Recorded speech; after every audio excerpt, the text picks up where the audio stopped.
So hello students, today we will start new chapter called motion in two dimension.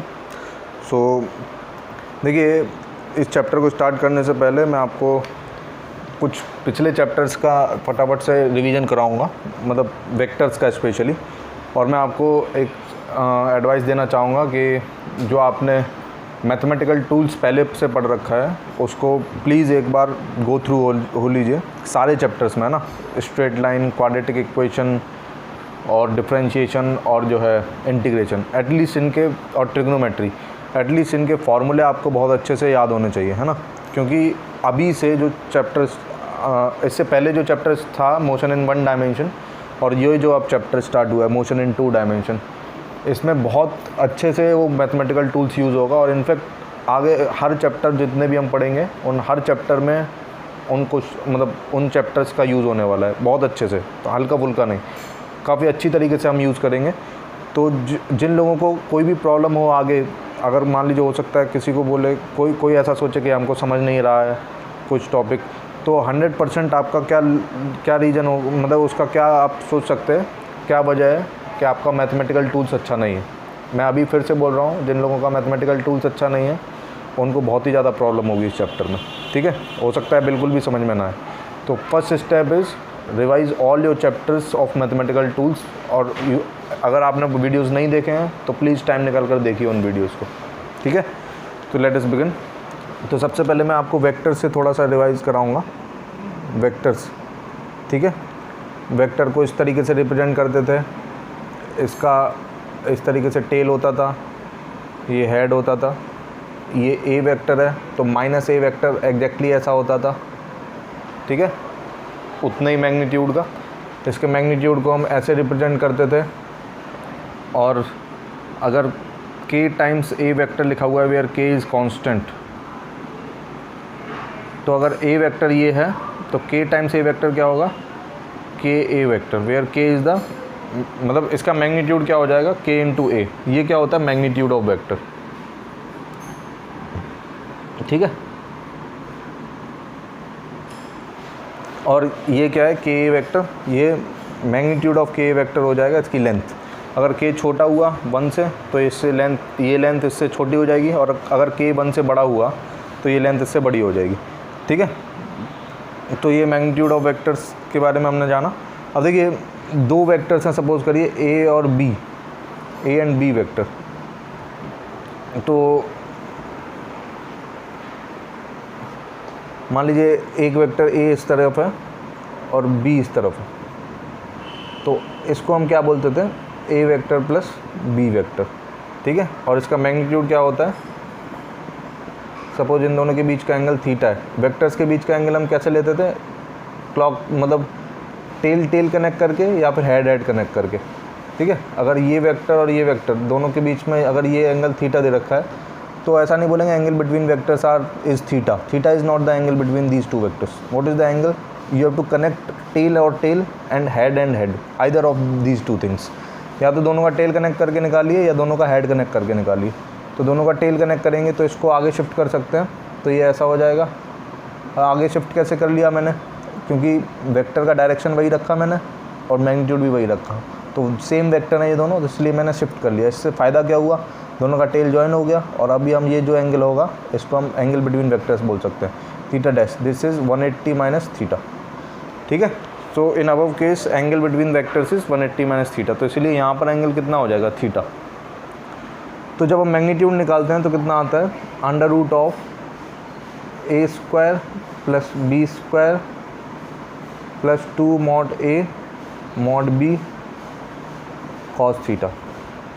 ये vectors का मैग्नीट्यूड, मतलब addition का sum का फॉर्मूला ये रहता है।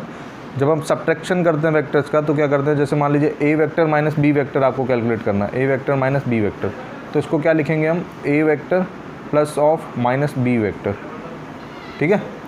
तो इस तरीके से लिखेंगे। अब देखिए ए वेक्टर तो एज इट इज़ ऐसे ही रहेगा और ये ए वेक्टर हो गया।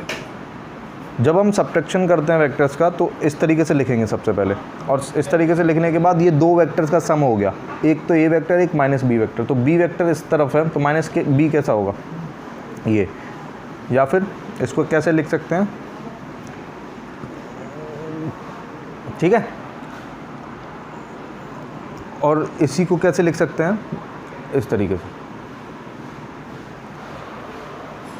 ये वेक्टर, ये माइनस बी वेक्टर, इसको मैंने थोड़ा सा आगे शिफ्ट करा दिया जिससे दोनों का टेल जॉइन हो जाए। ठीक है, अब इसको ऐड करना बहुत ईजी है। कैसे, शुरुआत में ए और बी वेक्टर के बीच का एंगल कितना था, थीटा, तो ये एंगल कितना हो जाएगा 180 माइनस थीटा। तो फिर ए माइनस बी का फॉर्मूला क्या आ जाएगा, mod of A minus B. इसको क्या लिखेंगे, simply mod A square plus mod B square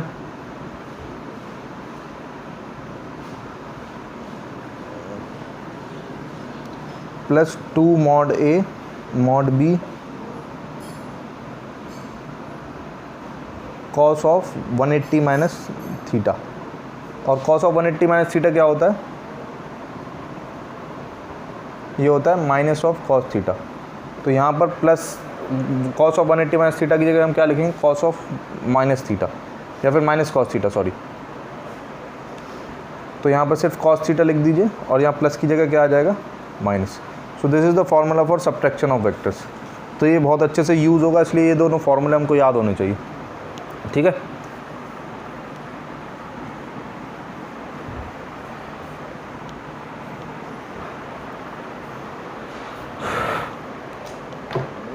हमने अगर कोई वेक्टर इस तरीके से दिया हुआ है, ए x I cap plus A y J cap plus A z k cap.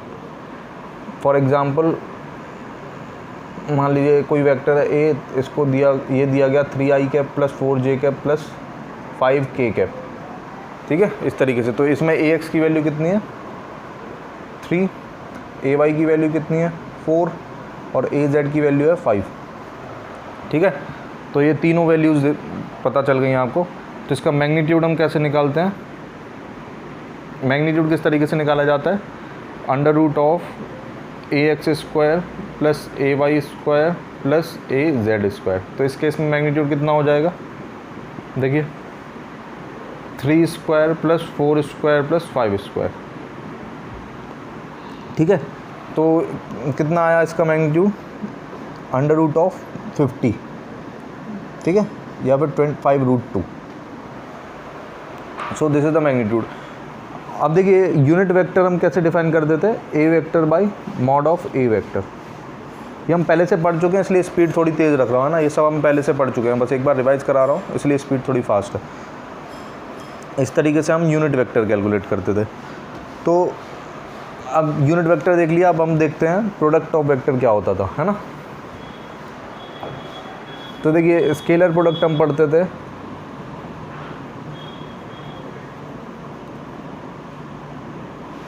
तो स्केलर प्रोडक्ट कैसे पढ़ते थे, अगर मान लीजिए ए वेक्टर दिया गया हमको A x I cap plus A y J cap plus A z k cap, और बी वेक्टर हमको दिया गया बी एक्स आई कैप प्लस बी वाई जे cap plus B z k cap.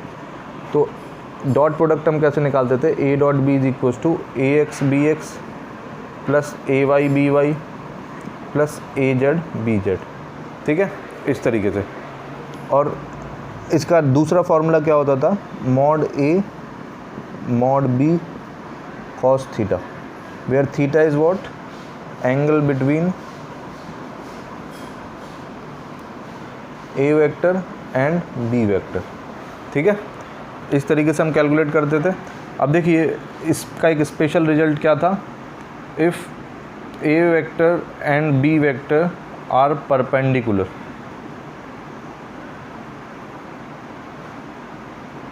ठीक है, तो ए डॉट बी कितना हो जाता है 0। क्यों, क्योंकि थीटा की वैल्यू 90 हो जाएगी, और थीटा 90 हो गया तो कॉस 90 की वैल्यू 0 हो जाएगी। तो ये एक इम्पॉर्टेंट रिजल्ट था। अब इस चैप्टर में वेक्टर प्रोडक्ट इतना ज़्यादा यूज़ नहीं होगा, तो मैं वेक्टर प्रोडक्ट नहीं रिवाइज करा रहा हूँ, स्केलर प्रोडक्ट से ही आपको समझ में आना चाहिए। ठीक है,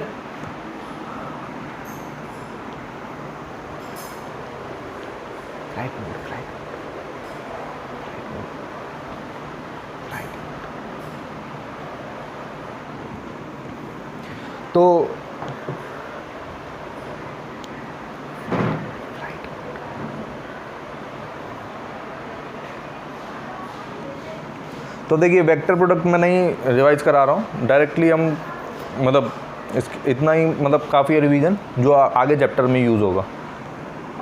ठीक है, अब देखिए मोशन इन 2 डायमेंशन में स्टार्ट करते हैं।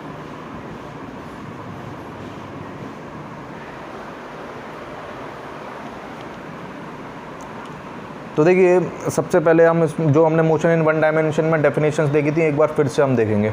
तो सबसे पहले हम पढ़ेंगे पोजीशन वेक्टर क्या होता है। ठीक है, तो देखिए सबसे पहले पोजीशन जब भी बताई जाएगी किसी ऑब्जेक्ट की तो फिर हमेशा एक ऑब्जर्वर या रेफरेंस पोजीशन हम बताते हैं, उसके बाद हम किसी की पोजीशन डिफाइन करते हैं। ये हमने मोशन इन 1 डायमेंशन में पढ़ रखा है। ठीक है, तो फिर जैसे सपोज करिए ये एक्स वाई एक्सिस है। देखिए मोशन इन 2 डायमेंशन जब भी होगा तो 2 डायमेंशन मोशन के लिए हमेशा मतलब मोशन एक प्लेन में होना चाहिए। मतलब मोशन इन 2 डायमेंशन मतलब आप बोल सकते हैं मोशन इन प्लेन। ठीक है, क्योंकि जैसे ही 2 डायमेंशन आ गया तो एक प्लेन फॉर्म हो जाएगा। तो सबसे अच्छा तरीका है एक मतलब आपकी कॉपी में प्लेन रिप्रेजेंट करने का, to draw x Y axis. जैसे ही एक्स वाई एक्सिस आप बना लिए तो आप इजीली प्लेन को डिमॉन्स्ट्रेट कर सकते हैं अपनी नोटबुक पे या फिर बोर्ड पे। ठीक है, तो मैंने एक्स वाई एक्सिस बनाया, सो दिस इज़ प्लेन। अब any object which is moving in this plane, like say if ant crawls from here to here, then its motion will be plane. This मतलब उसका motion हम क्या बोलेंगे, it is moving in plane. ठीक है, because both X and Y coordinates will change with time. तो अगर if X and Y coordinates, या फिर ऐसे ही ओरली हम समझ सकते हैं, अगर एक्स एंड वाई और कोऑर्डिनेट्स दोनों के दोनों टाइम के साथ चेंज हो रहे हैं, ठीक है, इस तरीके से कि उसका मोशन एक स्ट्रेट लाइन ना हो, तो हम क्या बोलेंगे, it is motion in a plane. ठीक है, तो देखिए सपोज करिए कोई ऑब्जेक्ट यहाँ पर रखा है और ऑब्जर्वर हम यहाँ पर रखेंगे। ऑब्जर्वर हमेशा कहाँ रखा जाता है, ऑरिजिन पे, 0,0 पे। ठीक है, ऑब्जर्वर ऑरिजिन पे रखा जाएगा हमेशा, जो इस मोशन को देख रहा है। मतलब सबसे पहले हमने मोशन इन 1 डायमेंशन में पढ़ा था कि कोई भी मोशन हो रहा है तो किसी ऑब्जर्वर को पहले हम रेफरेंस मानते हैं, मतलब जो उस मोशन को पढ़ रहा है, किसी चीज़ के मोशन को। ठीक है, तो सबसे पहला हमने ऑब्जर्वर यहाँ रख दिया, ऑब्जर्वर यहाँ पर आ गया। अब ऑब्जर्वर क्या करेगा, उसके बाद एक पार्टिकल को देखेगा। ठीक है, तो मान लीजिए इनिशियली पार्टिकल इस पोजीशन पर था और इसके कोऑर्डिनेट्स हैं सपोज करिए x, y। ठीक है, तो ये जो वेक्टर होगा r वेक्टर, इसको हम क्या बोलते हैं, पोजीशन वेक्टर। मतलब पोजीशन वेक्टर ऑफ a क्या हो, इसको हम कैसे डिफाइन करेंगे, it is a vector originating from observer and terminating at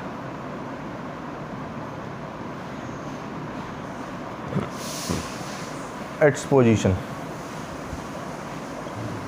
ठीक है,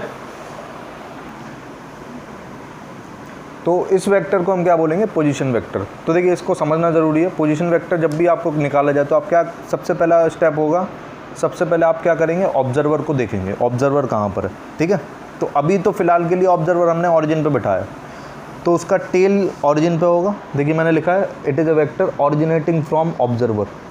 ठीक है, तो ऑरिजिनेट यहाँ पर हो रहा है टेल से, and terminating at its position, तो उसकी पोजीशन ए पर है तो वहाँ पर टर्मिनेट हो रहा है। So this vector A O vector, इसको हम क्या बोल रहे हैं, सॉरी ओ ए वेक्टर, इसको क्या बोल रहे हैं हम, position vector of A with respect to O. अब देखिए ये बात आ गई है तो इसको भी डिस्कस कर लेते हैं। ओ ए वेक्टर को हम एक्चुअली पोजीशन वेक्टर बोल रहे हैं। जैसे ओ ए वेक्टर स्टार्ट कहाँ से होता है, ये ओ से, और टर्मिनेट कहाँ होता है, ए पे। और अगर ए ओ वेक्टर लिखते हैं तो ये स्टार्ट कहाँ होता है, ए से, और एंड कहाँ होता है, ओ पे। तो पोजीशन वेक्टर हम ओ ए वेक्टर को बोलेंगे, ए ओ वेक्टर को नहीं बोलेंगे। ठीक है, बात हुई क्लियर। अब सपोज़ करिए ऑब्जर्वर अभी तो यहाँ पर ऑरिजिन पर था, अब सपोज़ करिए इसकी जगह कहीं और होता, तो उस केस में हम कैसे डिफाइन करेंगे। तो मान लीजिए ऑब्जर्वर यहाँ है, मान लीजिए x1, y1 पे। ठीक है। और आपको ये मान लीजिए ए है और ये बी है, इसका कोऑर्डिनेट है x2, y2, ठीक। चलिए मैं इसको नेक्स्ट शीट पे बताता हूँ।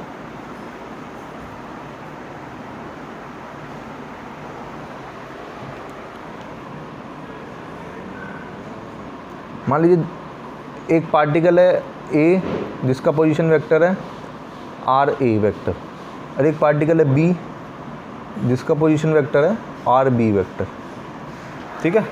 ये एक्स वाई एक्सेस है।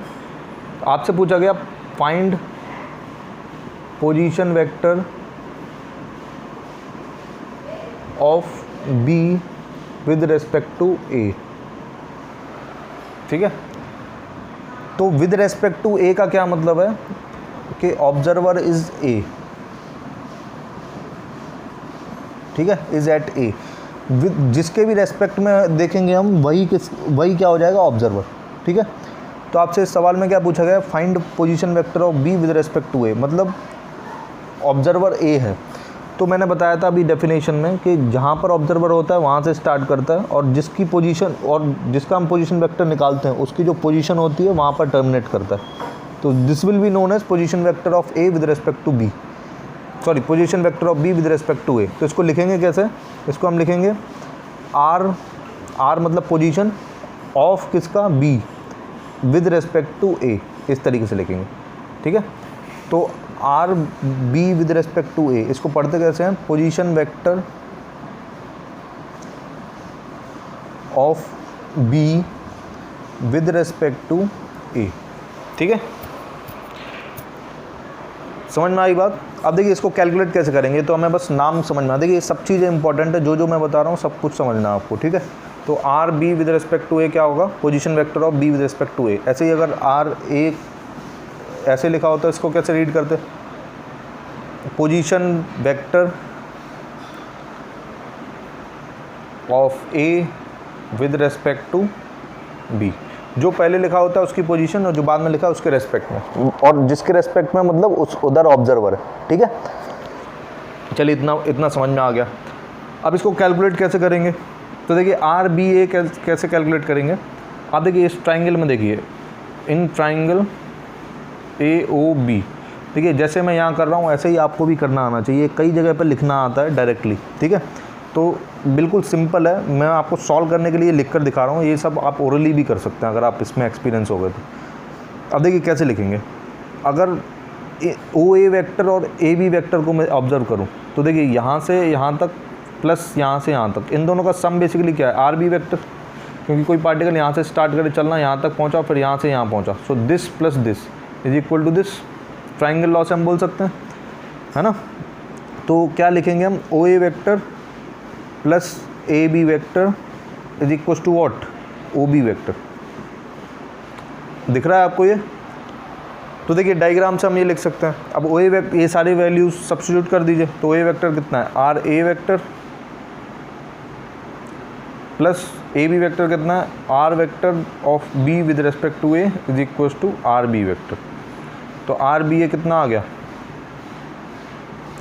आर बी माइनस आर ए।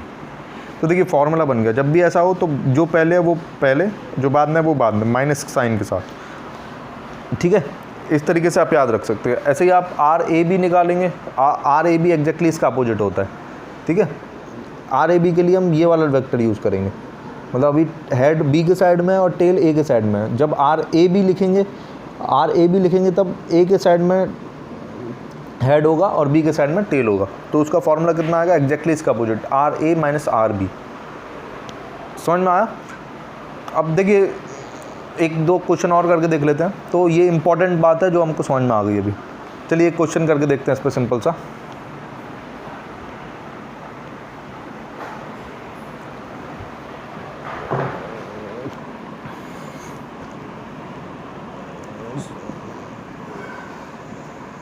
मान लीजिए ये वाई एक्सिस और ये एक्स एक्सिस। तो कोई पार्टिकल ए यहाँ पर है, ठीक है, और कोई पार्टिकल बी यहाँ पर है। इसके कोऑर्डिनेट हैं लेट्स से 3,1 और इसके कोऑर्डिनेट हैं 5,2। सॉरी इसका रिवर्स कर लीजिए 1,3। ठीक है, ये दोनों कोऑर्डिनेट्स हैं। आपसे पूछा गया calculate position vector of B with respect to A, this is the question. ठीक है, अब देखिए ये सवाल एक कॉन्सेप्ट आपको समझाएगा, क्योंकि इसकी ज़रूरत कई बार आपको पड़ेगी। ठीक है, तो चलिए इसमें 3 पार्ट पूछते हैं। ये थर्ड पार्ट है। मान लीजिए फर्स्ट और सेकंड ये है, आर ए कैलकुलेट करना है आपको, 2 आर बी भी कैलकुलेट करना है। ठीक है, और तीसरा पार्ट में आपको बी विद रेस्पेक्ट टू ए पूछा। मान लीजिए 3 पार्ट पूछे गए, तो कैसे कैलकुलेट करेंगे? अब देखिए ऑब्जर्वर कहाँ रहता है?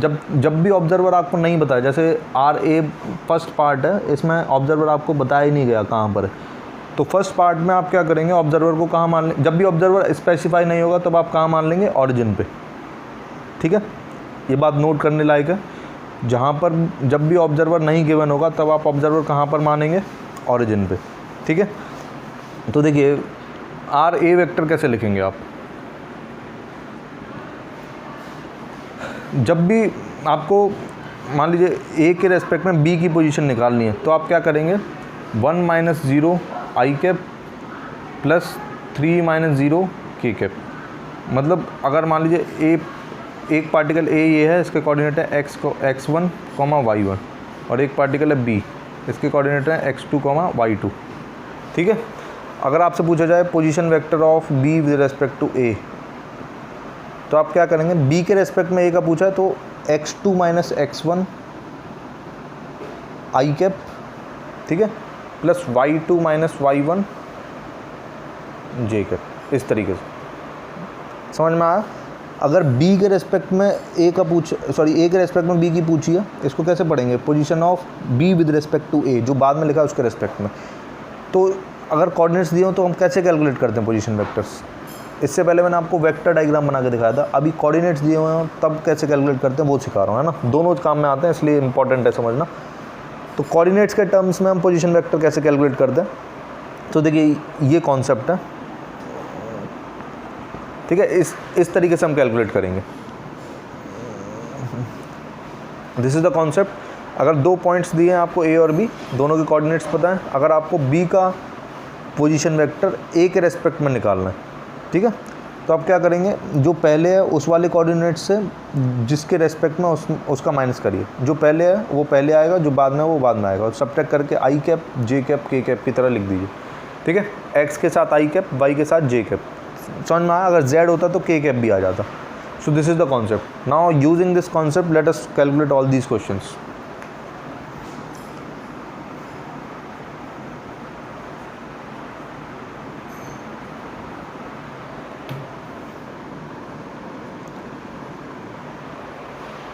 तो देखिए आर ए वेक्टर में ऑब्जर्वर कहाँ पर है? ऑरिजिन पे। तो इसलिए मैंने क्या लिखा? R A with respect to origin है, तो 1 - 0 आई कैप प्लस 3 - 0 के कैप।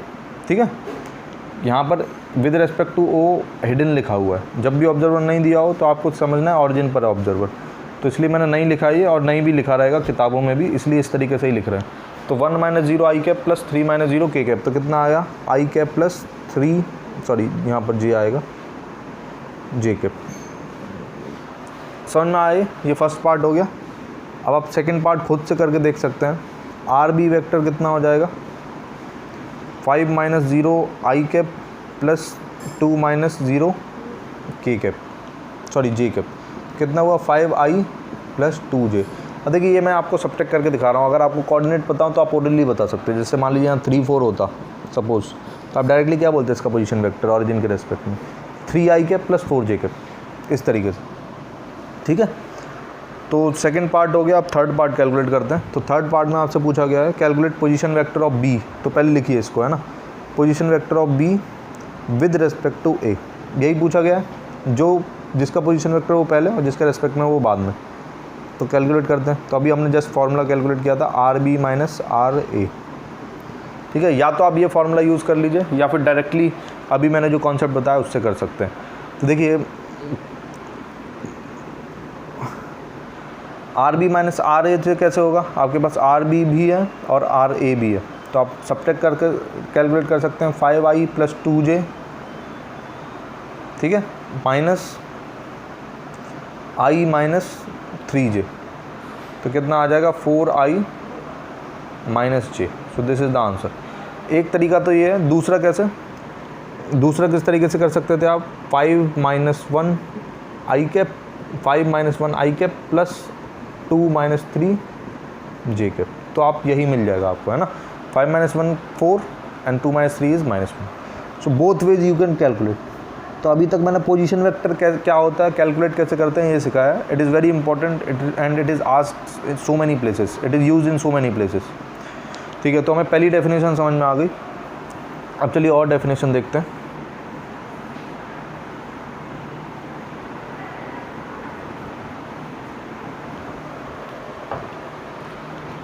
तो सेकंड है डिस्प्लेसमेंट एंड डिस्टेंस।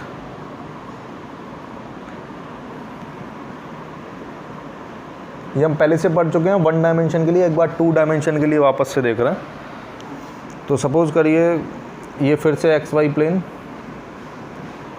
और कोई पार्टिकल यहाँ से स्टार्ट हुआ चलना और मान लीजिए यहाँ पर एंड हुआ, इस तरीके से गया,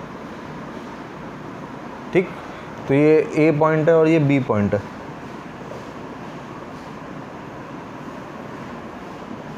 तो ये RA वेक्टर पर था इनिशियली और फाइनली ये RB वेक्टर पे पहुंच गया, ठीक है। तो इसका डिस्प्लेसमेंट अगर हम पूछें तो डिस्प्लेसमेंट क्या होता है, shortest distance between initial and final position, ठीक है। तो शॉर्टेस्ट डिस्टेंस क्या होगा, ये, और गया है A से B, तो एरो हम ऐसे बनाएंगे। तो डिस्प्लेसमेंट वेक्टर क्या हो जाएगा यहाँ पे, शॉर्टेस्ट डिस्टेंस। तो इस केस में डिस्प्लेसमेंट कितना होगा, RB - RA, ठीक है। कैसे कैलकुलेट किया मैंने ये, देखिए इसको आप अगर x मान लेंगे, x वेक्टर, तो आप ऐसे लिख सकते हैं RA + x = RB, क्योंकि इस ट्रायंगल में ये दोनों का सम ये होना चाहिए। तो क्या लिखेंगे, RA + x = RB, तो x वेक्टर कितना आ जाएगा, RB vector minus RA vector. तो डिस्प्लेसमेंट क्या होगा, shortest distance between initial and final position, और वेक्टर है तो वेक्टोरिकली हम इस तरीके से लिखते हैं, ठीक है। Basically it is a position vector of B with respect to A। अभी आप जस्ट हम पढ़ के चुके हैं, देखिए आप रिकॉल करिए, एग्जैक्टली वही चीज़ है ना। और डिस्टेंस क्या होता है, distance is actual path length which is covered by the particle, this one, ठीक है। So this is about distance and displacement.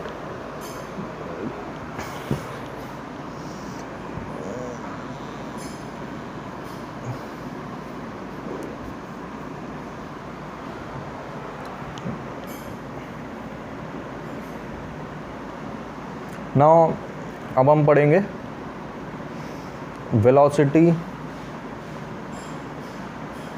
And average velocity. एक सब कुछ हम पढ़ चुके हैं, एक बार 2 डायमेंशन के लिए वापस से देख रहे हैं। तो देखिए वेलोसिटी क्या होता है, तो देखिए वही अभी हमने इसको RA से RB तक पहुंचाया था,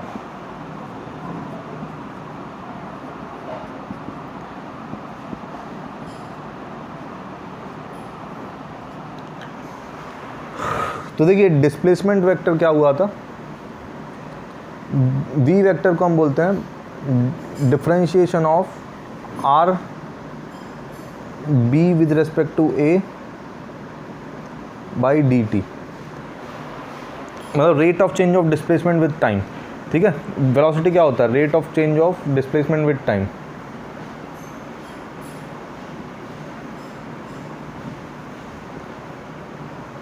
यही होता है। तो डिस्प्लेसमेंट हमने अभी जस्ट क्या कैलकुलेट किया, RB - RA, यही तो होगा शॉर्टेस्ट डिस्टेंस। तो rate of change of B with respect to A is known as velocity, ठीक है।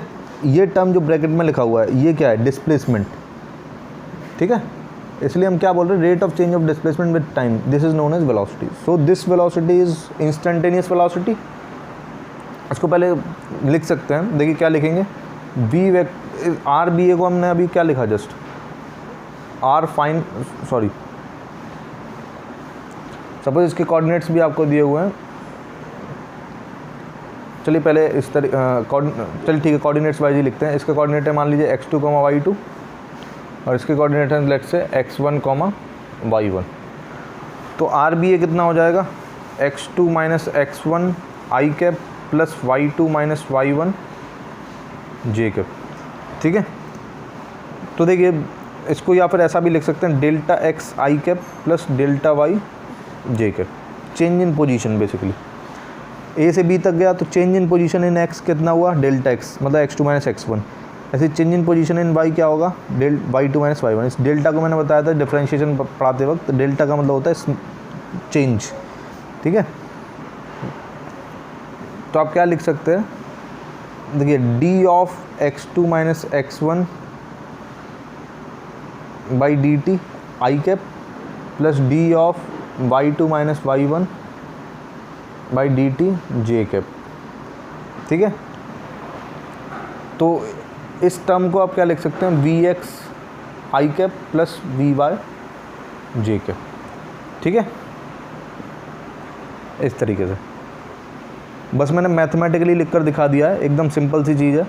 डिस्प्लेसमेंट का रेट ऑफ चेंज टाइम के रेस्पेक्ट में हम वेलोसिटी बोलते हैं। तो डिस्प्लेसमेंट की वैल्यू ये कैलकुलेट कर लिया हमने, इसको बस यहाँ सब्स्टिट्यूट कर दिया, और इस पूरे टर्म को हम क्या बोल रहे हैं, इतने पूरे टर्म को वी एक्स, और इस पूरे टर्म को हम क्या बोल रहे हैं, वी वाई।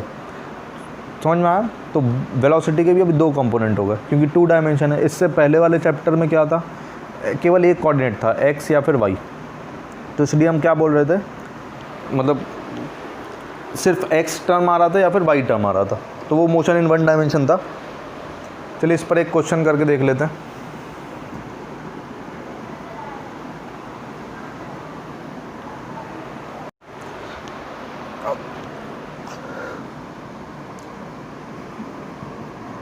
मान लीजिए किसी पार्टिकल की वेलोसिटी, लेट्स से मैं लिख ही देता हूँ, if the velocity of particle is given as v vector is equals to 3i plus 4j। ठीक है, ऐसे दिया गया वेलोसिटी, और आपसे पूछा गया है calculate its position after 3 seconds if particle starts from origin. Also state whether the motion is 1 dimension और 2 डायमेंशन। ठीक है, ये क्वेश्चन है सपोज। तो देखिए सबसे पहली बात तो आपको ये बताना है कि मतलब मोशन पार्टिकल का 1 डायमेंशन है या 2 डायमेंशन है। तो इसको बताने के लिए आप सबसे पहले तो वेलोसिटी का मतलब वेलोसिटी वेक्टर को एनालाइज करिए। तो वेलोसिटी वेक्टर आपको दिया हुआ 3i प्लस 4j। ठीक है, अब देखिए अगर स्पीड की बात करें तो स्पीड क्या होता है, मैग्नीट्यूड ऑफ वेलोसिटी। ठीक है, तो मैग्नीट्यूड आप कैसे लिखेंगे, इस तरीके से, और ये आपको कैलकुलेट करना आता है, अभी मैंने जस्ट सिखाया वेक्टर में। तो इसको क्या लिखेंगे, under root of 3 square plus 4 square. तो कितना हो जाएगा ये 5। ठीक है, तो स्पीड की वैल्यू आई 5 मीटर पर सेकेंड। अब देखिए पार्टिकल जो है ऑरिजिन से चलना शुरू किया है, तो इसकी स्पीड कांस्टेंट है और ये 3i प्लस 4j की तरफ जा रहा है। ठीक है, तो फिर इसका मतलब कोई इस पाथ पर जा रहा होगा। 3i प्लस 4j का मतलब अगर आप यहाँ पर 3,4 लोकेट करें तो ये कुछ पर्टिकुलर एंगल पर मूव कर रहा है ना। 3i प्लस 4j इसी तरीके से बनेगा, तो ये एंगल आप कैलकुलेट कर सकते हैं। देखिए कितना होगा, tan इनवर्स 4/3। ये कैसे निकाला मैंने, देखिए tan थीटा कितना होता है, v y by v x, मतलब वी वाई कितना है 4 और वी एक्स कितना है 3, तो 4/3 सिंपली tan थीटा की वैल्यू हो जाएगी। और इसकी वैल्यू आप कैलकुलेट कर सकते हैं, ये कितना होगा 53 डिग्री। तो इसका मतलब पार्टिकल जो है 53 degree with x axis move कर रहा है, ठीक है। तो 53 डिग्री पर मूव कर रहा है। तो आपसे अगर पूछा जाए कि ये 1 डायमेंशन है या 2 डायमेंशन है, तो देखिए सब बच्चों को लगेगा कि ये 2 डायमेंशनली मूव कर रहा है, लेकिन अगर आप ध्यान से देखें तो ये स्ट्रेट लाइन पे ही मूव कर रहा है ना। ये तो एक डायरेक्शन है, बस ये एक पर्टिकुलर डायरेक्शन है 3i + 4j। तो वो वेक्टर किधर होगा, इस डायरेक्शन में, 3i + 4j के डायरेक्शन में, ठीक है। आप यहाँ पर 3,4 लोकेट कर लीजिए, तो ये वेक्टर क्या हो गया 3i + 4j, मतलब इस डायरेक्शन में ये मूव कर रहा है। कितनी स्पीड से, 5 मीटर पर सेकेंड से। समझ में आया। तो 5 मीटर पर सेकेंड से इस वेक्टर के डायरेक्शन में मूव कर रहा है। तो लग रहा है कि एक्स कोऑर्डिनेट वाई कोऑर्डिनेट दोनों चेंज हो रहे हैं टाइम के साथ, लेकिन एक्चुअली ये चल तो स्ट्रेट लाइन में ही रहा है। तो स्ट्रेट लाइन पे ही चल रहा है, तो इसलिए हम इसको 2 डायमेंशन मोशन नहीं बोलेंगे, क्या बोलेंगे, 1 dimension motion. It is very important to understand this.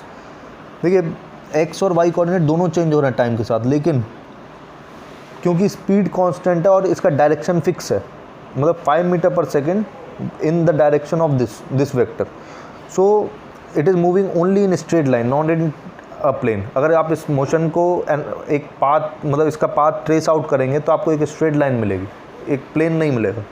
तो इसलिए इसका सबसे पहले क्वेश्चन का आंसर क्या होगा, इट इज़ 1 डायमेंशनल मोशन, ठीक है। आपसे दूसरे पार्ट में क्या पूछा गया है, calculate its position after 3 second if particle starts from origin, ठीक है।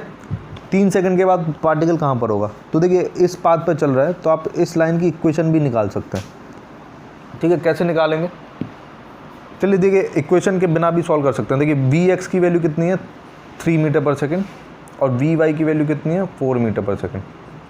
तो 3 सेकंड के बाद आप एक्स की वैल्यू निकाल सकते हैं, कितना चलेगा एक्स डायरेक्शन में, 3 सेकंड के बाद कितना चलेगा 3 × 3, तो मतलब 9 मीटर्स। और वाई डायरेक्शन में कितना चल जाएगा 4 × 3, मतलब 12 मीटर्स। तो मतलब ऑरिजिन से चला और कहाँ पहुँच गया 9,12 पे, ठीक है।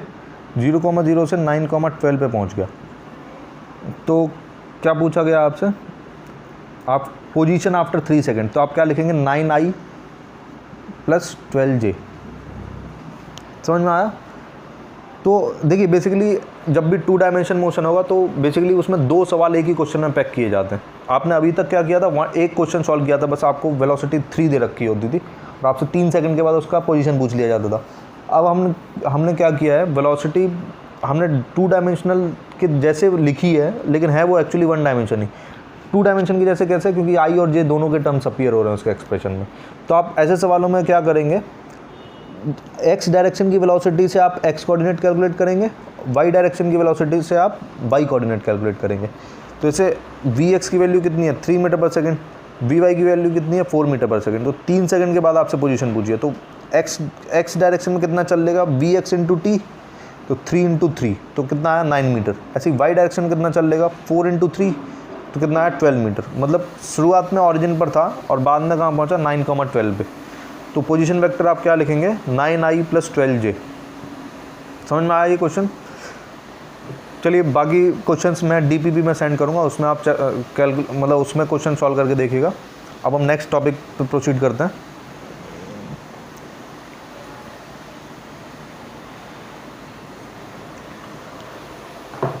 अब देखिए एवरेज वेलोसिटी का जो फॉर्मूला हमने पहले पढ़ा था एग्जैक्टली वही यहाँ पर भी है। इसको हम क्या लिखेंगे, total displacement upon total time, ठीक है। तो total displacement upon total time कैसे निकालेंगे, आपको इनिशियल पोजीशन पता है ए और फाइनल पोजीशन पता है बी। तो आप ये डिस्प्लेसमेंट कैलकुलेट करिए R B with respect to A, ठीक है। इसका मैग्नीट्यूड निकाल लीजिए या फिर सिंपली वेक्टर फॉर्म में लिख लीजिए, ये आ जाएगा कुछ x2 xb minus X A I plus Y B minus Y A J, इस तरीके से आ जाएगा। और टोटल टाइम मान लीजिए t लगा तो बस टाइम से डिवाइड कर देंगे, तो this will be known as this will be your average velocity, ठीक है। अब देखिए स्पीड की हम बात कर लेते हैं, speed and average speed.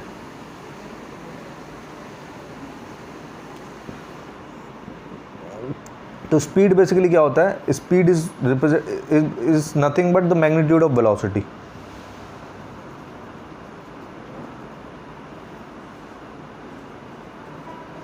Speed is the magnitude of velocity. ठीक है, तो अगर आपके पास v वेक्टर है तो स्पीड आप कैसे बताएंगे, मैग्नीट्यूड ऑफ v वेक्टर।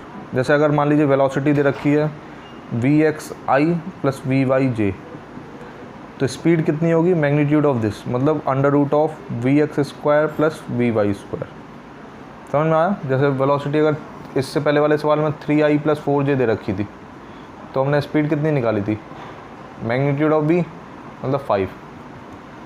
ठीक है, और एवरेज स्पीड क्या हो जाएगा, total distance upon total time. These are scalar quantities and velocity is vector quantity. तो स्पीड में इससे ज़्यादा चर्चा करने के लिए कुछ है नहीं, तो हम एक्सेलरेशन पर चर्चा करते हैं अब।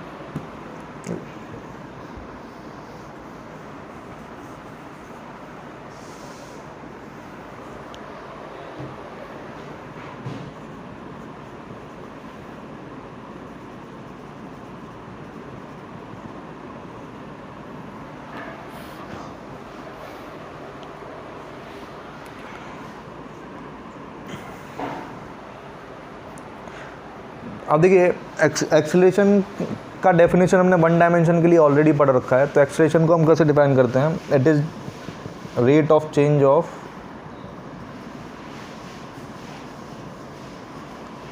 Velocity with time.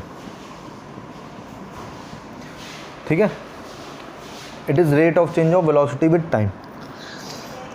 अब देखिए इसके 3 फार्मूला हम पहले से पढ़ रखे हैं। एक्सेलरेशन का फार्मूला हमने सबसे पहले पढ़ा था डी स्क्वायर। ये जब वन डायमेंशन पढ़ रहे थे तो सिर्फ एक्स कोऑर्डिनेट था, तो हम यहाँ पे क्या लिखे थे, d square x by d t square, या फिर d v by d t. और इसी का एक और फार्मूला क्या था, v d v by d x.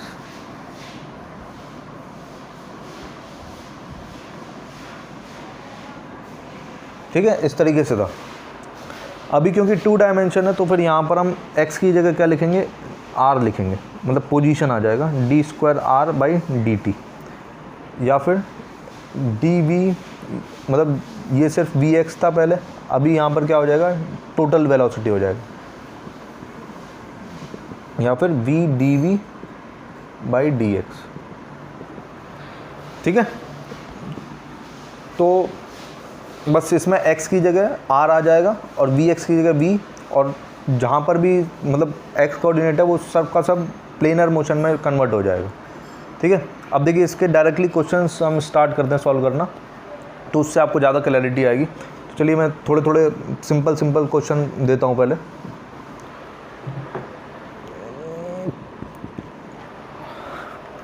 चलिए सपोज करिए सबसे फर्स्ट क्वेश्चन में आपसे पूछा गया, let's say a particle moves in a circle with constant speed of 5 metre per second. Circle का रेडियस दे रखा है 1 मीटर। ठीक है, तो आपसे पूछा गया calculate average acceleration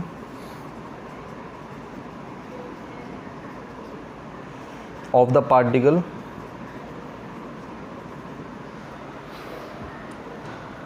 when it rotates by 90 degree. ठीक है, तो आपसे ये क्वेश्चन पूछा गया, मतलब कोई पार्टिकल, क्वेश्चन में क्या दिया गया, कोई पार्टिकल है वो सर्कुलर मोशन में मूव कर रहा है और उसकी स्पीड जो है कांस्टेंट दे रखी है इस तरीके से। स्पीड की वैल्यू कितनी है, 5 मीटर पर सेकेंड। ठीक है, और उसका रेडियस कितना दे रखा है, 1 मीटर। तो आपसे पूछा गया कि एवरेज एक्सेलरेशन कैलकुलेट करिए जब वो पार्टिकल 90 डिग्री रोटेट करता है। मान लीजिए यहाँ से स्टार्ट किया और एंड यहाँ पर किया, तो ये 90 डिग्री हो जाएगा। ठीक है, तो एवरेज एक्सेलरेशन पहले तो होता क्या, ये आप रिकॉल करिए। आप, मैंने मोशन इन वन डायमेंशन जब पढ़ रहे थे तब आपको एक्सप्लेन किया था। एवरेज एक्सेलरेशन का फॉर्मूला होता है total change in velocity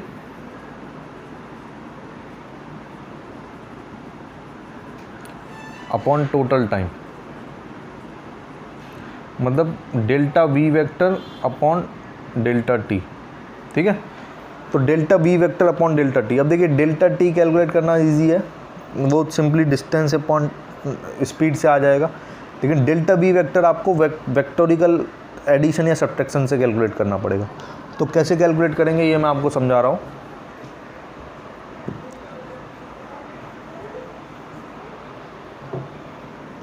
expression का फॉर्मूला मैं यहाँ लिख देता हूँ, delta B vector by delta T. अब देखिए डेल्टा टी तो बड़ा इजीली कैलकुलेट कर लेंगे हम। डेल्टा टी कितना होगा, यहाँ से अगर ए से बी तक गया तो उसकी स्पीड कितनी है 5 मीटर पर सेकंड, और चला कहाँ से कहाँ तक है, ए से बी तक, ठीक है। तो ए से बी तक जाने के लिए डिस्टेंस कितना कवर करेगा, ये वाला डिस्टेंस मतलब 1/4 ऑफ सर्कम्फ्रेंस। तो सर्कम्फ्रेंस कितनी होती है 2 पाई इंटू आर, आर कितना 1, तो मतलब 2 पाई मीटर्स, ठीक है। तो ये डिस्टेंस हो गया। अब स्पीड से डिवाइड कर देंगे तो ये कितना आ जाएगा, ये क्या आ जाएगा time, 2 pi by 5 metre per second, ठीक है। तो ये टाइम की वैल्यू आ गई। अब डेल्टा बी कैसे कैलकुलेट करेंगे, अब देखिए इसको समझना ज़रूरी है, ये एक इम्पॉर्टेंट क्वेश्चन है, कई बार नीट में पूछा भी गया है। तो देखिए कैसे कैलकुलेट करेंगे। डेल्टा बी क्या होता है, चेंज इन वेलोसिटी, है ना, मतलब v final minus v initial, यही लिखेंगे।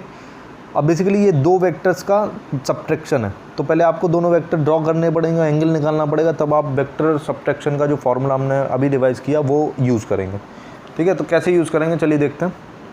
तो वी फाइनल वेक्टर कैसा है, देखिए जब बी पर पहुंच जाएगा तो ऐसा हो जाएगा वी फाइनल, ये फाइनल है वी फाइनल, और इनिशियल कैसा है इस तरीके से, ठीक है। तो आपको क्या कैलकुलेट करना है, v final minus v initial, मतलब इसको क्या लिख सकते हैं, v final plus of minus v initial, ऐसा लिख सकते हैं। तो वी फाइनल तो एज इट इज़ है, और वी आई जो है नेगेटिव साइन के साथ आपको जोड़ना है। तो आप कैसे जोड़ेंगे, देखिए इस तरीके से, ये वी फाइनल हो गया, और माइनस वी इनिशियल कैसा हो जाएगा इस तरीके से, इन दोनों को आपको जोड़ना है। तो जोड़ना बड़ा इजी है, क्योंकि ये इसकी वैल्यू कितनी है 5, इसकी वैल्यू भी कितनी है 5। तो आप कैसे ऐड करेंगे, ये 90 डिग्री पर है दोनों, तो डायरेक्टली लिख सकते हैं कितना, √5² + 5², क्योंकि कॉस जो देखिए वेक्टर सब्ट्रैक्शन में आप पूरी आइडेंटिटी जब लिखते हैं तो आता है a² + b² + 2ab cos theta. तो जब थीटा की वैल्यू आप 90 सब्स्टिट्यूट करेंगे उस फार्मूले में, तो cos 90 0 हो जाएगा, तो जो cos वाला टर्म है वो कैंसिल आउट हो जाएगा। तो इसलिए मैंने a² + b² लिखा है, 2ab cos थीटा नहीं लिखा है, ठीक है। तो डेल्टा v टोटल कितना हो जाएगा, अगर हम सिर्फ मैग्नीट्यूड की बात करें तो कितना हो जाएगा 5√2। तो आप एवरेज एक्सीलरेशन कितना बताएंगे, 5√2 अपॉन 2 पाई बाई 5, 5 ऊपर जाएगा तो यहाँ 25 हो जाएगा, ठीक है। और √2 से ये √2 time 25/√2 pi metre per second square. So this is the answer to this problem. अगर आपसे मान लीजिए इसी सवाल में डायरेक्शन भी पूछ लेता, अगर मान लीजिए ऐसा दिया जाता सवाल में कि ए से चलना स्टार्ट किया, बी पे ख़त्म किया, और आपसे पूछा डायरेक्शन ऑफ एवरेज एक्सीलरेशन क्या होगा, तो आप कैसे बताएंगे। तो देखिए चेंज इन वेलोसिटी का जो डायरेक्शन होता है वही डायरेक्शन एक्सेलरेशन का भी डायरेक्शन होगा। तो वेलोसिटी चेंज का डायरेक्शन क्या आएगा, इन दोनों का रिजल्टेंट, मतलब ये, मतलब अगर आप डायरेक्शन के हिसाब से बताएं तो क्या होगा, साउथ वेस्ट, ठीक है, साउथ वेस्ट डायरेक्शन में इसका एक्सेलरेशन होगा इस तरफ। समझ आया। चलिए और कुछ क्वेश्चन कर लेते हैं अच्छे।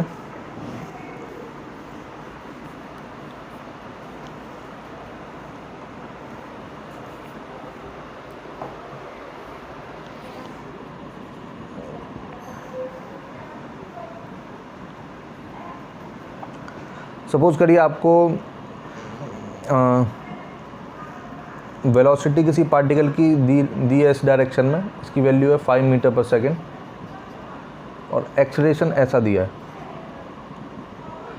37 डिग्री पे, ठीक है। इसकी वैल्यू है 1 मीटर पर सेकेंड स्क्वायर। मतलब वेलोसिटी इनिशियली समय 0 पर कोई पार्टिकल ऐसे मूव कर रहा है, उसकी वेलोसिटी एक्स एक्सिस की तरफ 5 मीटर पर सेकेंड पर है, और उसका एक्सेलरेशन इस डायरेक्शन में हो रहा है। अब कैसे हो सकता है, मान लीजिए कोई पार्टिकल इधर चलना शुरू किया, जैसे ही चलना शुरू किया उस पर इधर कोई फोर्स लगाने लगा, तो इस तरीके से ये सिचुएशन हो सकती है पॉसिबल, ठीक है। चलना वो स्टार्ट किया इस डायरेक्शन में और फोर्स उस पर लगने लगा इधर, तो वही सिचुएशन मैंने ली है। तो आप देखिए आपसे सवाल में क्या पूछा गया, calculate the time after which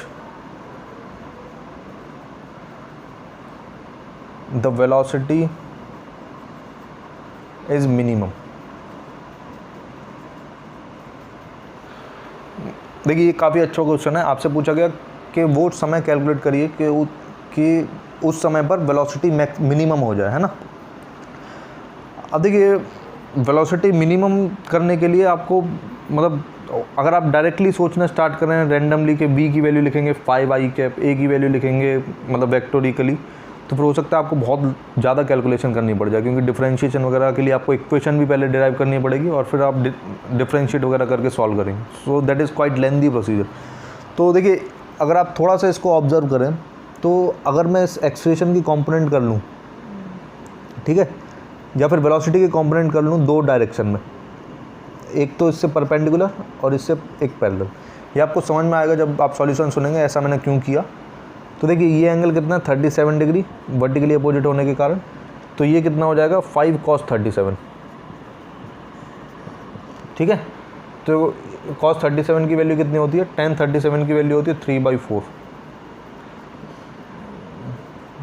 तो cos 37 कितना हो जाएगा 4/5, तो कितना लिखेंगे ये 4 मीटर पर सेकेंड, और इधर कितनी आ जाएगी 5 sin 37। ये resolution of components of vectors में हमने पढ़ा है कैसे कंपोनेंट करते हैं, ये वेक्टर में आप रिवाइज कर लीजिएगा, मैंने ये पढ़ाया है कंपोनेंट कैसे करते हैं। जब भी कोई वेक्टर है अगर उसको दो एक्सिस में कंपोनेंट करने हैं जो कि परपेंडिकुलर है एक दूसरे से, मान लीजिए ये वी वेक्टर है, इसके कंपोनेंट चाहिए मुझे एक्स और वाई की तरफ, मतलब दो म्यूचुअली परपेंडिकुलर एक्सिस में अगर मेरे को कंपोनेंट करने हैं वेक्टर के, तो कैसे करते हैं, सबसे पहले हम एंगल निकालते हैं किसी एक्सिस के साथ, जिस एक्सिस के साथ एंगल बनाते हैं उस एक्सिस की तरफ कंपोनेंट आता है वी कॉस थीटा, और जिससे अवे बनाते हैं उधर आता है वी साइन थीटा, ठीक है। तो यही मैंने यूज़ किया यहाँ पे। तो मुझे एक तो मतलब एक्सेलरेशन के एंटी पैरेलल कंपोनेंट करना था और एक एग्जैक्टली उससे परपेंडिकुलर करना था। तो इससे फ़ायदा क्या होगा ये अभी आपको समझ में आ जाएगा। तो देखिए पहले कंपोनेंट करना सीख लेते हैं। इधर कितना आएगा 5 cos 37 और इधर कितना आएगा 5 sin 37, ठीक है। तो 5 sin 37 कितना हो जाएगा 3 मीटर पर सेकेंड। यहाँ तक समझ में आया। अब देखिए क्या होगा, आपसे पूछा गया है calculate the time after which velocity is minimum. तो देखिए ये वाला जो कंपोनेंट है वेलोसिटी का, इट विल रिमेन अनअफेक्टेड। क्यों? क्योंकि एक्सेलरेशन केवल इस वाले कंपोनेंट को अफेक्ट करेगा, परपेंडिकुलर कंपोनेंट को कोई अफेक्ट नहीं करेगा, क्योंकि किसी भी वेक्टर का परपेंडिकुलर कंपोनेंट कितना होता है 0। अगर आप इस एक्सेलरेशन का इधर कंपोनेंट निकालें तो कितना आएगा a cos 90, यही आएगा।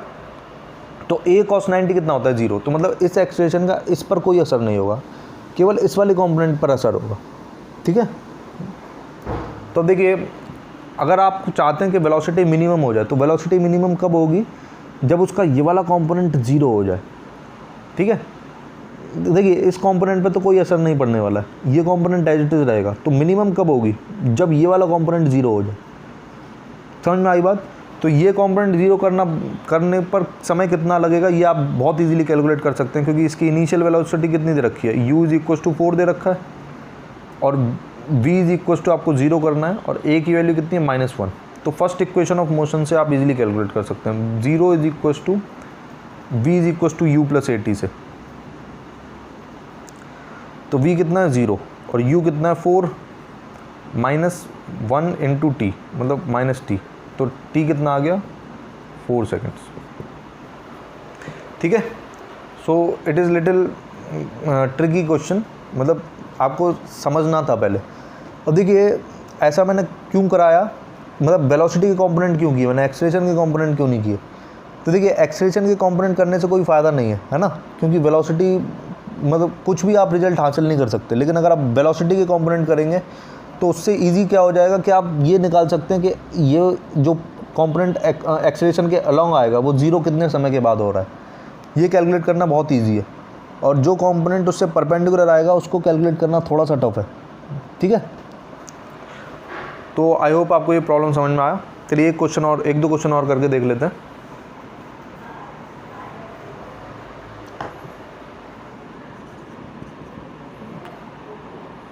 सपोज करिए आपको वेलोसिटी वेक्टर दे रखा है 2t i cap plus 2t square i cap plus 4t j cap. मान लीजिए वेलोसिटी आपको ये दे रखी है और at t is equal to 0 particle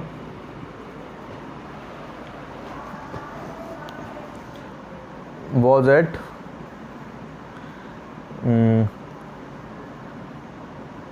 मान लीजिए ऑरिजिन पर है, या फिर चलिए पार्टिकल वॉज एट 1,1, ठीक है। तो आपसे दो पार्ट पूछे हैं, calculate position of particle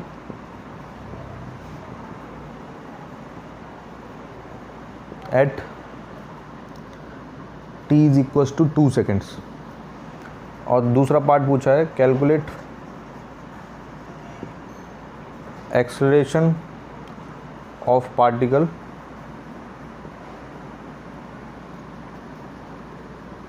at t is equal to 2 seconds. ठीक है, दो चीज़ें आपसे पूछी गई।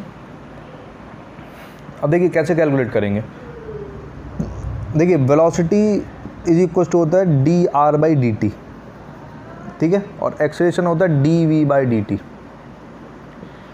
तो आपको फर्स्ट पार्ट जब कैलकुलेट करेंगे उसमें आपसे पोजीशन पूछिए, तो कौन सा रिलेशन इस्तेमाल करेंगे, ये फर्स्ट वाला, ठीक है। अब जब सेकंड पार्ट पूछा जाएगा तब आप कौन सा रिलेशन यूज़ करेंगे, सेकंड वाला। समझ में आया? तो देखिए फर्स्ट पार्ट पहले सॉल्व करते हैं। तो फर्स्ट पार्ट कैसे सॉल्व करेंगे,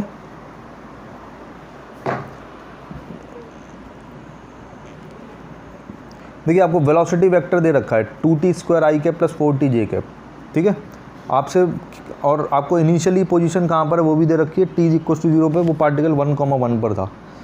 तो आपसे पूछा गया 2 सेकंड्स के बाद पोजीशन क्या होगी। तो देखिए पोजीशन कैलकुलेट करनी है, तो dt को अगर मैं उधर भेज दूँ, आप याद करिए जब हम x से v पर जाते थे और v से a पर जाते थे तो डिफ्रेंशिएट करते थे, ये मैंने मोशन इन 1 डायमेंशन में पढ़ाया था। और जब हम वापस आते हैं एक्सेलरेशन से वेलोसिटी पर और वेलोसिटी से x पर, तो आप इंटीग्रेट करते थे। तो अभी हमको वेलोसिटी दे रखी है और हमें क्या पूछा गया, पोजीशन पूछी गई है।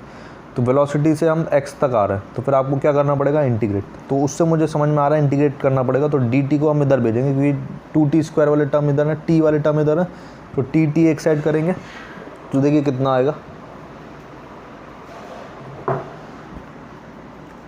2t स्क्वायर प्लस 4t, ये i है और ये यहाँ पर j है ना, dt is equal to d r, इस तरीके से, ठीक है। फिर आप इंटीग्रेट करेंगे, कैसे इंटीग्रेट करेंगे, और लिमिट्स भी लगा सकते हैं आप। देखिए लिमिट्स कैसे लगाते हैं, आप पहली बार ऐसा कर रहे हैं तो पहले मैं एक्सप्लेन कर रहा हूँ कैसे लिमिट्स लगाया जाएगा। देखिए t इज इक्वल टू 0 पे पार्टिकल कहाँ पर है, 1,1 पे, तो समय 0 पर पार्टिकल कहाँ है, आई कैप प्लस जे कैप पे, क्योंकि 1,1 का पोजीशन वेक्टर क्या होगा, i प्लस जे, और t इज इक्वल टू 2 पे आपसे पूछा है ना, तो 2 यहाँ लिख दीजिए और r फाइनल वेक्टर यहाँ पर आ जाएगा, ठीक है। तो आप इसको इंटीग्रेट कर सकते हैं। तो देखिए इंटीग्रेशन क्या होगा, 2t स्क्वायर का हो जाएगा 2t cube by 3 I cap plus 4t square by 2 J cap, और लिमिट्स कहाँ से कहाँ तक, 0 से 2, और RHS में क्या आएगा, r final vector minus i plus J. अब लिमिट्स पुट कर दीजिए, देखिए कितना आता है। तो देखिए 0 रखेंगे तब तो सारा कुछ कैंसिल आउट हो जाएगा, 2 रखेंगे तो क्या आएगा, तो 2 का क्यूब होगा 8, 8 इंटू 2 16, मतलब 16 बाई 3 आई कैप प्लस, फिर 2 रखेंगे इसमें तो 2 2 जा 4, 4 4 जा 16, 16 बाई 2 8, तो 8 J cap is equal to R final minus I minus जे।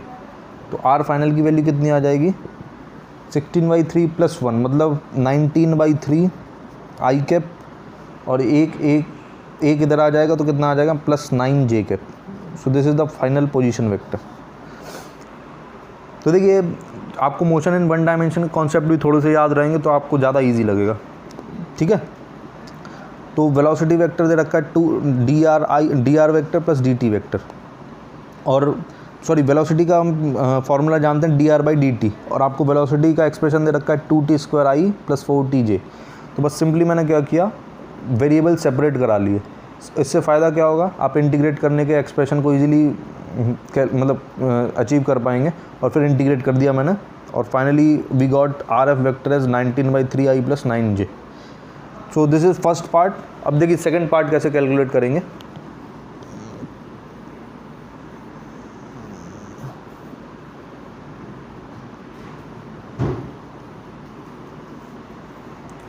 अब देखिए सेकेंड पार्ट में आपको पूछा गया एक्सेलरेशन। तो एक्सेलरेशन के लिए क्या फॉर्मूला है, dv/dt। तो देखिए मैंने बताया था x से v पर जाते हैं और फिर v से a पर आते हैं, तो डिफ्रेंशिएट करते हैं।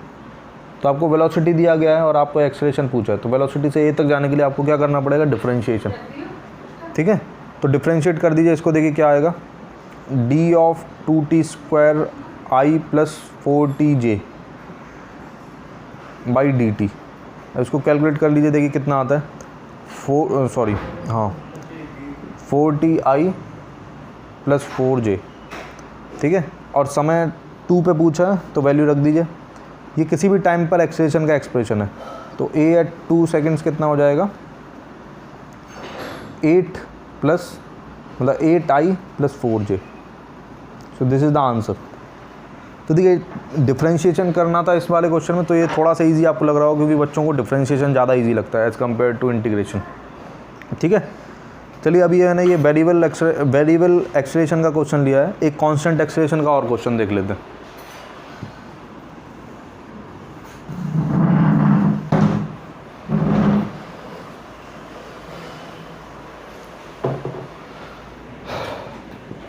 सपोज करिए आपको वेलोसिटी ऑफ पार्टिकल दिया गया 2 या फिर सिंपली i + j, है ना। और सपोज करिए एक्सेलरेशन की वैल्यू दे रखी है 2i + 3j and it is also given at t = 0 particle was eight origin.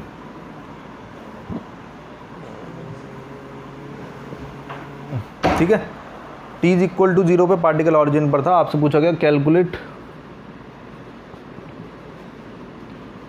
Position of particle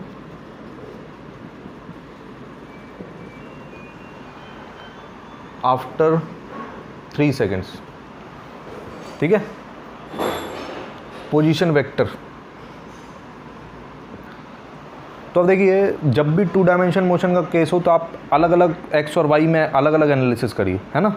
तो vx आपको क्या दिया गया है, 1, vy कितना दिया है, 1, ऐसे ही ax कितना दिया है, 2, और ay कितना दिया है, 3। ठीक है, तो समय 0 पर एट t = 0 पार्टिकल कहाँ पर है, x = 0 एंड y = 0। तो आपको एट t = 3 seconds पे पूछा है। अब देखिए एक्सेलरेशन कांस्टेंट है तो डायरेक्टली आप वो जो 3 इक्वेशन आपने पढ़ी हैं वो यूज़ कर सकते हैं। इससे पहले वाले सवाल में क्योंकि वेरिएबल था इसलिए हमने डिफरेंशिएशन और इंटीग्रेशन की मदद ली। ये क्वेश्चन में कांस्टेंट एक्सेलरेशन है इसलिए आप सिंपल मतलब जो 3 इक्वेशन आपने पढ़ी हैं उससे सॉल्व कर सकते हैं। ठीक है, तो देखिए पहले एक्सिस की तरफ एनालिसिस करते हैं।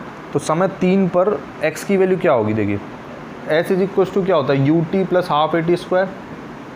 तो अभी हम x और y के लिए इंडिविजुअली क्या लिख सकते हैं, x = uxt + ½ ऐसे y के लिए क्या लिख सकते हैं, uyt + ½ ठीक है, तो आप दोनों इक्वेशन को यूज़ कर लीजिए और x और y आप इजीली बता सकते हो। देखिए कितना होगा, ये बेसिकली ux और uy है। तो पुट करिए वैल्यू, देखिए कितना आता है। कितने समय के बाद पूछा है आपसे, 3 सेकंड के बाद। तो क्या लिखेंगे, 1 × 3 + ½ × 2 × 9।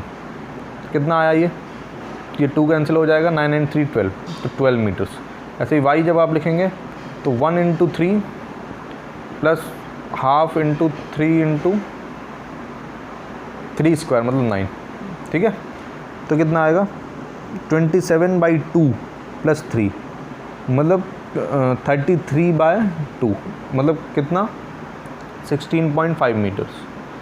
तो बेसिकली कहाँ पर पहुँच गया पार्टिकल, इनिशियली ऑरिजिन पर था और फाइनली कहाँ पहुँच गया, 12i + 16.5j।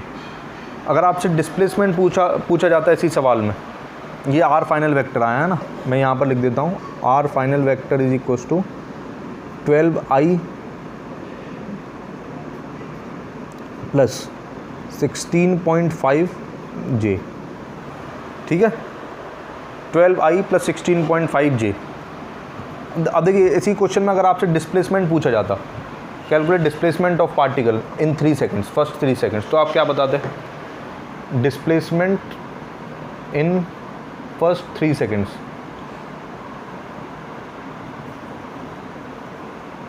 ठीक है, तो ये हमने 3 सेकेंड्स पर पोजीशन वेक्टर निकाला और इनिशियली कितना था ओरिजिन पर 0i प्लस 0j। तो डिस्प्लेसमेंट क्या होता है? R final minus r initial, तो कितना हो जाएगा? एग्जैक्टली यही हो जाएगा 12i प्लस 16.5j। ठीक है, तो आई होप आपको ये प्रॉब्लम समझ में आया।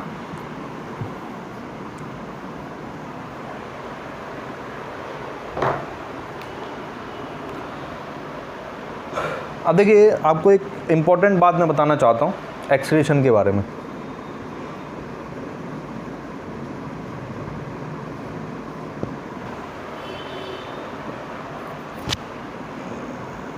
देखिए जब भी एक्सेलरेशन और वेलोसिटी के बीच में कोई एंगल हो, मतलब एक्सेलरेशन और वेलोसिटी, मान लीजिए एक्सेलरेशन या फिर इसको वेलोसिटी इधर है और एक्सेलरेशन इधर है, ठीक है, तो आपसे पूछा जाए what is the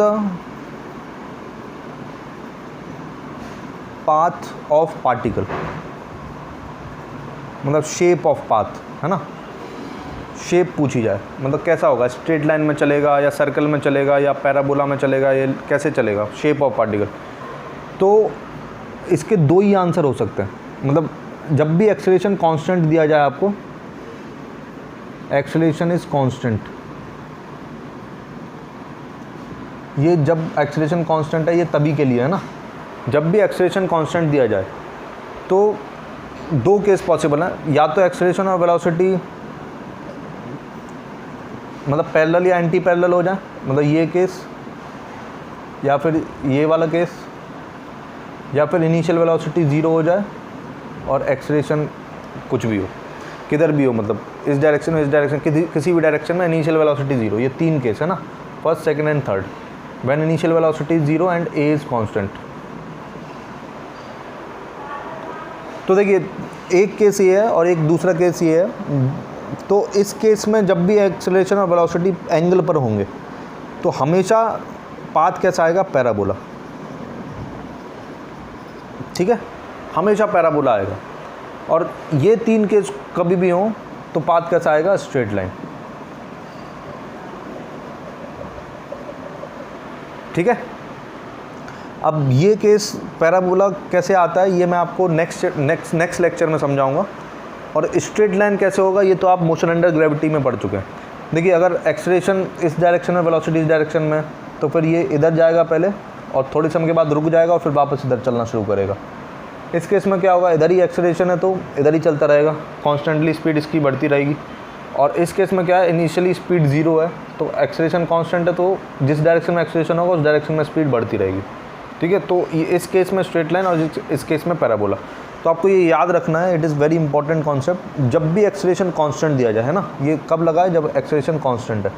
when acceleration is constant there are only 2 paths possible for the particle, one is parabola and another is straight line. तो पैराबोला कब होगा? जब भी वेलोसिटी और एक्सेलरेशन के बीच का एंगल कुछ दिया जाए, या और स्ट्रेट लाइन कब होगा? जब पार्टिकल एंटी पैरेलल चले या पैरेलल चले वेक्टर के, एक्सेलरेशन वेक्टर के, या फिर इनिशियल वेलोसिटी 0, ठीक है।